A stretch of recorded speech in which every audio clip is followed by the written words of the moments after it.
کیا آپ کو پتہ ہے کہ سورہ فاتحہ کے اندر اللہ تعالیٰ نے کس چیز کو بیان کیا ہے؟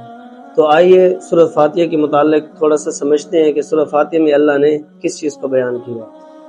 سب سے پہلی بات کہ اللہ نے قرآن مجید کے اندر تفصیل کے ساتھ 6 مضمونوں کو بیان کیا، یعنی پورے قرآن میں اللہ نے 6 باتوں کا تفصیل سے ذکر کیا ہے جگہ جگہ پہ۔ توحید کا ذکر ہے، رسالت کا ذکر ہے، اسی طرح قیامت کا ذکر ہے، احکام بیان کیے گئے ہیں، اسی طرح ماننے والوں کا ذکر ہے جو اللہ کو مانتے ہیں، دین کو مانتے ہیں، اور نہ ماننے والوں کا ذکر ہے جو دین اسلام کو نہیں مانتے، اللہ کو نہیں مانتے۔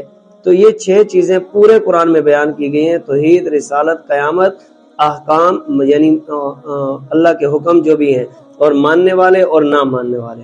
اگر ان کو قرآن سورہ فاتحہ کے اندر دیکھیں تو اللہ تعالیٰ نے پوری اس کی جو تفصیل کو خلاصے کی شکل میں بیان کیا، وہ پورا کا پورا سورہ فاتحہ کے اندر اللہ نے بیان کیا۔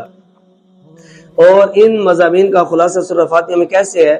الحمد سے لے کر الرحیم تک اللہ تعالیٰ نے توحید کو بیان کیا، اور مالک یوم الدین کے اندر اللہ تعالیٰ نے قیامت کو بیان کیا، ایاک نعبد و ایاک نستعین کے اندر اللہ تعالیٰ نے احکامات کو بیان کیا، اور اسی طرح صراط الذین انعمت علیہم کے اندر اللہ نے رسالت کو اور ماننے والوں کو بیان کیا، اور غیر المغضوب علیہم ولا الضالین کے اندر نہ ماننے والوں کو بیان کیا۔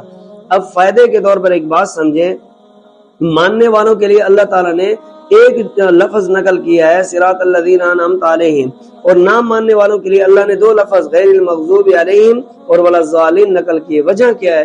وجہ یہ ہے کہ جو لوگ ضد، انا، تکبر کی وجہ سے اللہ کے دین کو نہیں مانتے وہ مغضوب میں شامل ہیں، جیسے کہ یہودی تھے، اور جو لوگ جاہلیت کی وجہ سے، لا علمی کی وجہ سے اللہ کے دین کو، اللہ کو نہیں مانتے، وہ ولضالین کے اندر شامل ہیں، جیسے کہ نصارہ تھے۔